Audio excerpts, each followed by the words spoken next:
अस्सलाम वालेकुम। Welcome to my YouTube channel science talks by doctor Himan. ये कायनात क्या है और कैसे काम करती है? How this universe works. ये एक ऐसा सवाल है जिसके जवाब के लिए इंसान सदियों से कोशा है। हमें अभी तक इस सवाल का हतमी जवाब नहीं मिल सका और शायद आगे की सदियां लगें इस सवाल का हतमी जवाब जानने के लिए। लेकिन इस सवाल के जवाब में जितनी पेशरफ पिछली सदी में हुई है, इतनी पेशरफ पूरी तारीख इंसानी में नहीं हुई।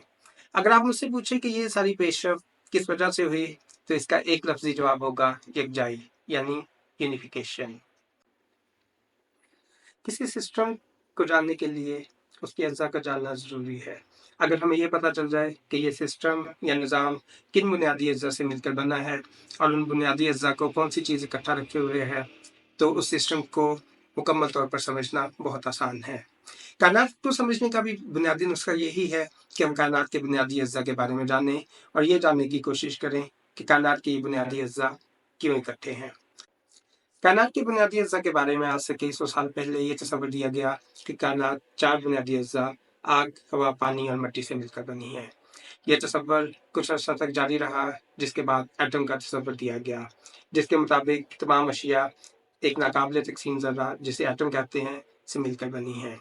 तकरीबन 2000 साल तक ये तस्वर राइज रहा, जिसके बाद 19वीं सदी के इख्तिताम पर इलेक्ट्रॉन की दरियाफ्त ने इस तस्वर में तब्दीली की। इलेक्ट्रॉन की दरियाफ्त के बाद हमें पता चला कि एटम एक नाकाबिले तकसीम ज़रा नहीं है, बल्कि ये मज़ीद अज्जा जैसे कि इलेक्ट्रॉन, प्रोटॉन और न्यूट्रॉन पर मुश्तमिल है। इस दरियाफ्त के बाद तो बुनियादी ज़रात का जैसे एक सैलाब सा आ गया। इससे पहले रवायत ये थी कि अगर कोई बुनियादी ज़रा दरियाफ्त करता तो उसे नोबेल इनाम से नवाजा जाता। लेकिन फिर एक टाइम ये आया कि साइंसदानों ने अज़राए मजाक ये कहना शुरू कर दिया कि अगर कोई बुनियादी ज़रा दरियाफ्त करे तो उसे सजा दी जाए। ये तो खैर एक मजाक की बात थी, लेकिन बुनियादी ज़रात की बढ़ती हुई तादाद ने साइंसदानों को मुश्किल में डाल दिया कि अब बुनियादी अज्जा को हम किस तरह उनकी दर्जाबंदी कर सकते हैं और एक लड़ी में परोस सकते हैं। पिछली सदी के वस्त तक प्रोटॉन और न्यूट्रॉन जैसे बहुत सारे बुनियादी ज़रात दरियाफ्त कर लिए गए थे और साइंसदान ये सर पकड़ के बैठे थे कि इन ज़रात की दर्जाबंदी कैसे की जाए। इस मरहले पर कुदरत फिर मेहरबान हुई और ये पता चला कि प्रोटॉन और न्यूट्रॉन बुनियादी ज़रात नहीं है, बल्कि ये दूसरे ज़रात जिन्हें क्वार्क्स कहा जाता है से मिलकर बनते हैं। क्वार्क्स का तस्वर आने के बाद बुनियादी ज़रात की तादाद में एक बार फिर काबिल ज़िक्र हद तक कमी पैदा हुई और कायनात के मुतालिया में आसानी पैदा हुई। हम जानते हैं कि बुनियादी ज़रात किसी न किसी क़ुव्वत के ज़ेर असर तामुल करते हैं। अब तक की दरियाफ्त की गई क़ुव्वतों की तादाद 4 है, जिसमें अगर हम डार्क फोर्स को भी शामिल कर लें तो ये नंबर 5 बन जाता है। इनमें से एक क़ुव्वत ग्रेविटेशनल फोर्स है, जिसका मुतालिया क्वांटम मैकेनिक्स के उसूलों के तहत मुमकिन नहीं और जिसका मुतालिया के लिए हम एक अलहदा नज़रिया जनरल इज़ाफ़ियत अमूमी कहा जाता है, इस्तेमाल करते हैं। बाकी 3 फोर्सेस इलेक्ट्रोमैग्नेटिक, वीक और स्ट्रॉन्ग न्यूक्लियर फोर्स, इनका मुतालिया क्वांटम मैकेनिक्स के उसूलों के तहत किया जाता है और हम एक ऐसा मॉडल तश्कील देने में कामयाब हो चुके हैं जो इन तीनों क़ुव्वतों को यकजा करता है। इस मॉडल को standard model of particle physics कहते हैं और इस सिलसिले में हम यही देखना चाहेंगे कि standard model of particle physics क्या है और इसको किस तरह तश्कील दिया गया। जैसा कि हमने पहले डिस्कस किया, बुनियादी क़ुव्वतों की तादाद 4 है, जिसमें से सबसे पहली क़ुव्वत ग्रेविटेशनल फोर्स है। ये सवाल की चीज़ें बुलंदी से ज़मीन की तरफ क्यों गिरती हैं, शुरू से ही इंसान की तवज्जो का मरकज़ रहा है। यूनानियों के दौर में ज़मीन को कायनात का मरकज़ समझा जाता था। चुनांचे अरस्तू ने इस सवाल का जवाब इस तरह देने की कोशिश की कि कायनात में तमाम अशिया अपने असल की तरफ लौटती हैं, यानी तमाम अशिया का एक कुदरती मुकाम है जिसे वो हासिल करने की कोशिश करती हैं। ज़मीन के अज्जा के लिए ये कुदरती मुकाम ज़मीन का मरकज़ है, इसलिए तमाम अशिया ज़मीन के मरकज़ की तरफ जाने की कोशिश करती हैं। अरस्तू की इस वजाहत के कई सौ साल बाद न्यूटन ने भी इस सवाल का जवाब देने की कोशिश की, जो न्यूटन का कानून जज़ब कहलाया।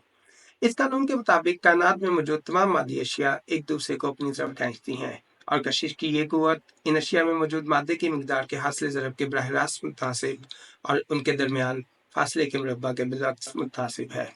तकरीबन 200 साल तक कशिश शकल का मुतालिया हम इसी कानून के तहत करते रहे, जिसके बाद आइंस्टाइन ने कशिश शकल के मुतालिया के लिए नज़रिया इज़ाफ़ियत अमूमी पेश किया।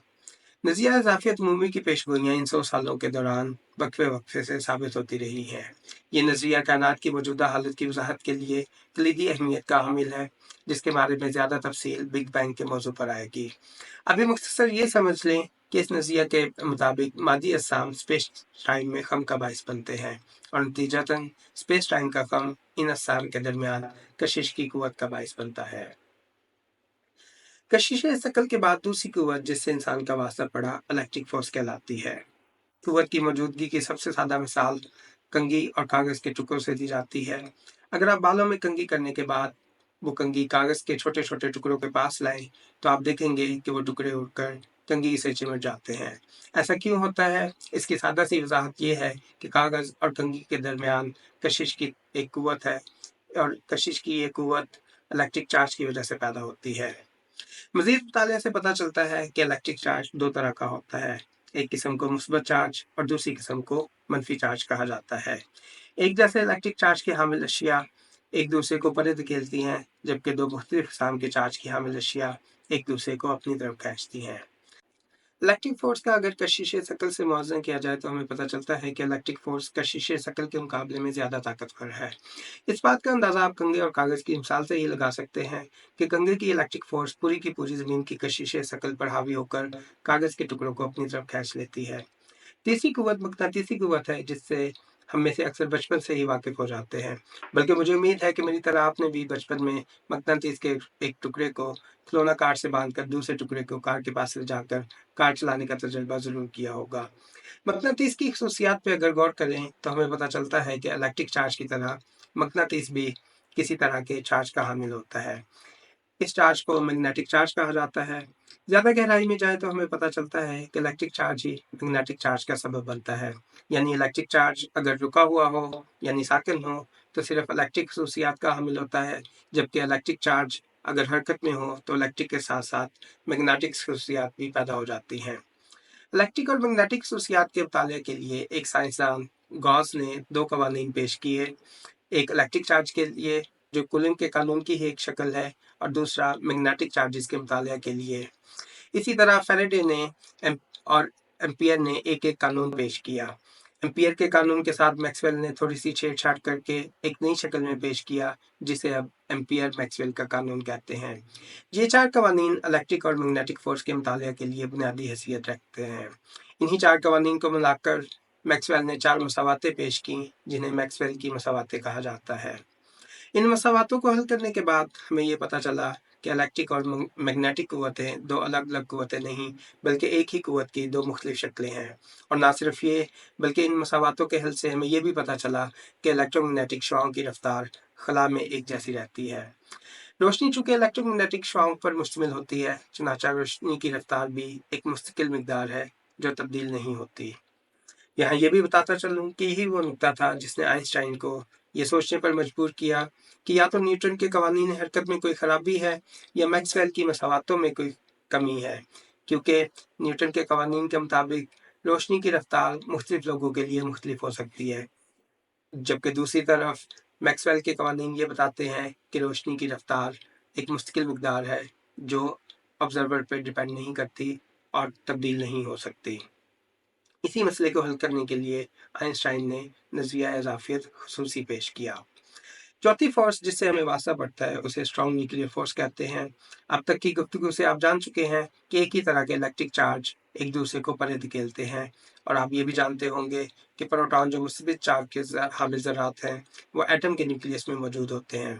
अब सवाल ये पैदा होता है कि ऐसे एटम जिनमें दो या दो से ज़्यादा प्रोटॉन पाए जाते हैं इनका न्यूक्लियस टूट क्यों नहीं जाता।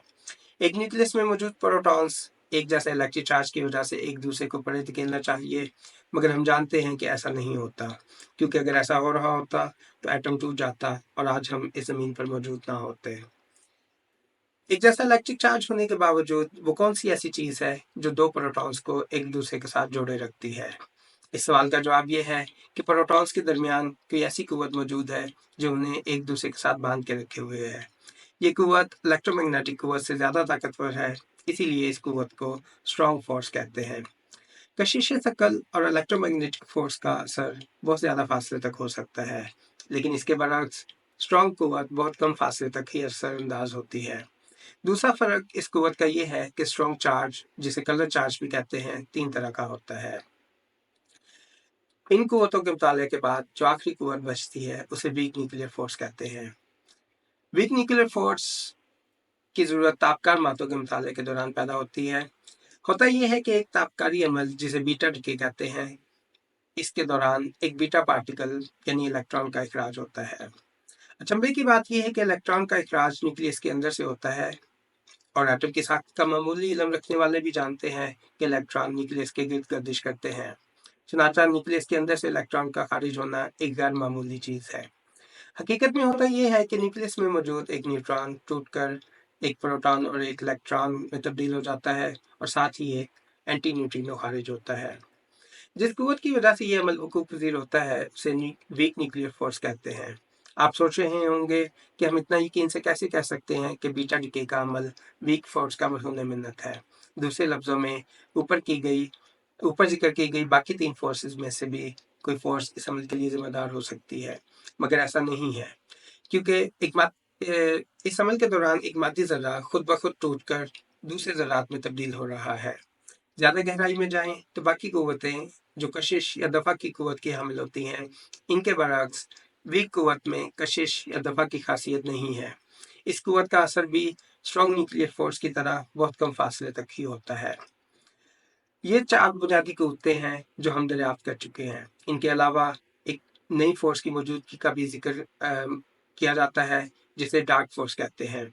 डार्क फोर्स को जाने हुए इंसान को अभी जुमा 8 दिन हुए हैं, इसलिए इस कुव्वत के बारे में हमारा इल्म बाकी कुव्वतों के मुकाबले में सबसे कम है। अभी तक हम बस यही जानते हैं कि कोई ऐसी कुव्वत मौजूद है जो कायनात के फैलाव का सबब बन रही है। आप में से कुछ लोगों के लिए कायनात के फैलाव का तसव्वुर शायद नया हो। इस तसव्वुर की ज़्यादा तफसीलात पर हम बिग बैंग के मौजू पर पहुँचने पर ही गुफ्तगू करेंगे। अभी बस ये समझ लें कि ज़मीन के इर्द-गिर्द चारों तरफ मौजूद कहकशाएँ ज़मीन से दूर भागती हुई महसूस होती हैं, और ना सिर्फ ये कि ये कहकशाएँ ज़मीन से दूर भाग रही हैं, बल्कि उनकी रफ्तार भी रोज़ बरोज़ बढ़ती जा रही है। हम न्यूटन के कवानीन हरकत के तहत ये जानते हैं कि अगर किसी जिस्म की हरकत की रफ्तार बढ़ रही हो, तो ऐसा सिर्फ तभी मुमकिन है जब इस जिस्म पर कोई कुव्वत अमल कर रही हो। क्या ये कुव्वत ऊपर बयान की गई चारों कुव्वतों में से कोई एक हो सकती है? इसका जवाब भी नफ़ी में है। आज के लिए इतना ही काफ़ी है। अल्लाह हम सबका हामी और नासिर हो। खुदा हाफ़िज़।